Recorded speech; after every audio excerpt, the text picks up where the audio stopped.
Ok, on fait des problèmes de calcul. On va faire le problème de la page 43, le problème 5B du cahier décimal A.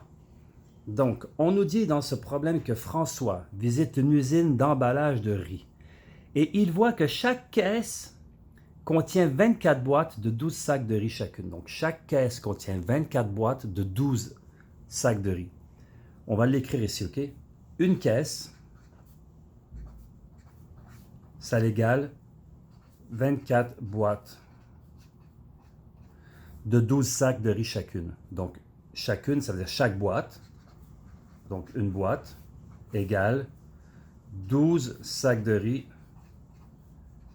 Sacs de riz. Là, on a deux informations importantes.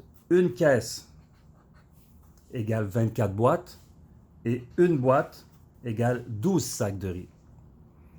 Et là, la question, c'est combien de sacs de riz on a dans 87 caisses? Donc, la question, c'est ça. Ça, il faut toujours bien identifier la question. La question, c'est 87 caisses. 87 caisses, je mets ES, égale combien, on ne sait pas, de sacs de riz.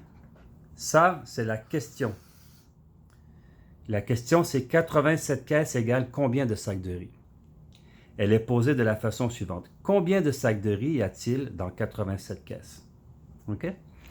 Alors qu'on sait que dans 87 caisses, on a 24 boîtes et dans chacune des boîtes, on a 12 sacs de riz. Alors, l'équation, ce qu'on doit savoir, c'est que une caisse égale 24 boîtes. Une caisse égale 24 boîtes. On fait fois 24 boîtes par caisse. On ferme ça ici.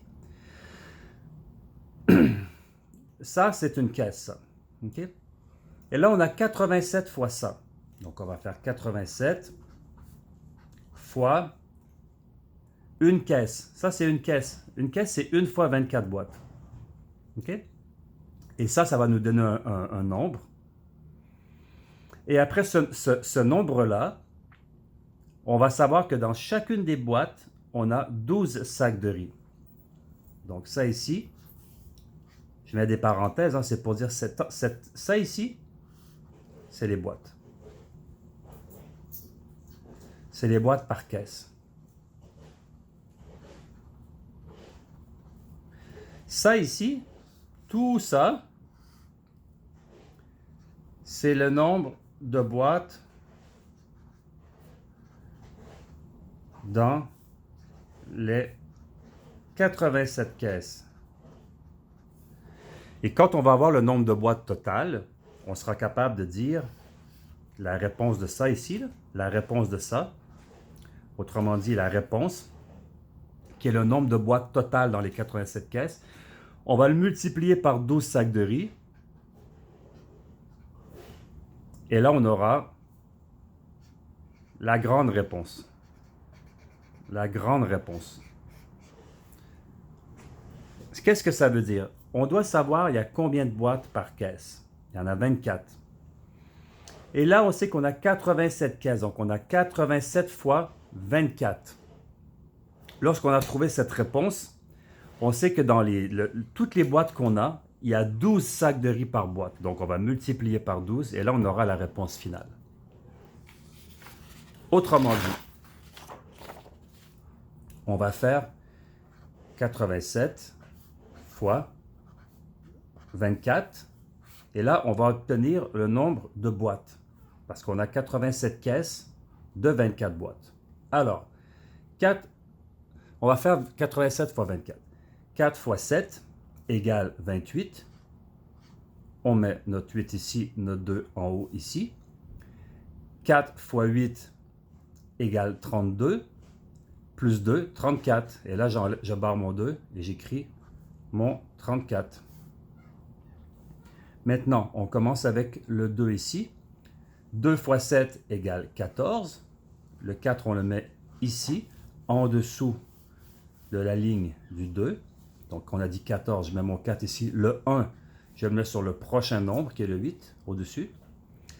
Et 2 fois 8 égale 16, plus 1, 17. Et là, ici, je mets mon 17. On additionne tout ça. On a 8 ici. On a 8 ici. 3 et 7 fait 10. Je ramène le 1 ici. 1 et 1 fait 2. 2088.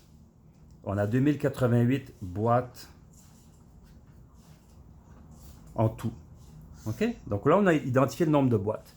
Maintenant, on sait qu'on a 12 sacs de riz par boîte. On va devoir faire 2088. 2088 multiplié par 12 sacs de riz par boîte. Donc, on va faire cette multiplication pour connaître le nombre de sacs de riz total. Donc, 2 fois 8 égale 16. On met notre 1 ici. 2 fois 8 égale 16 plus 1, 17. On met notre 1 ici. 2 fois 0 égale 0 plus 1 égale 1. Et 2 fois 2 égale 4. Maintenant, on multiplie avec le 1. 1 fois 8 égale 8. On met le 8 dans la deuxième rangée, celle qui est en dessous du 1. 1 fois 8 égale 8. Encore une fois. 1 fois 0 égale 0. Et 1 fois 2 égale 2. On additionne le tout. 6, 7 et 8, 15. On met le 1, ici, le 1 au-dessus ici. 1 et 1, 2 et 8, 10. On met le 1 ici. 1 et 4, 5. Et le 2, voilà. Donc, on a 25 056 sacs de riz. Ça, c'est la réponse finale. Et donc, là, la question, c'était combien y a-t-il de sacs de riz dans les 87 caisses? Alors, la réponse finale, on va juste l'écrire en bon français. Il y a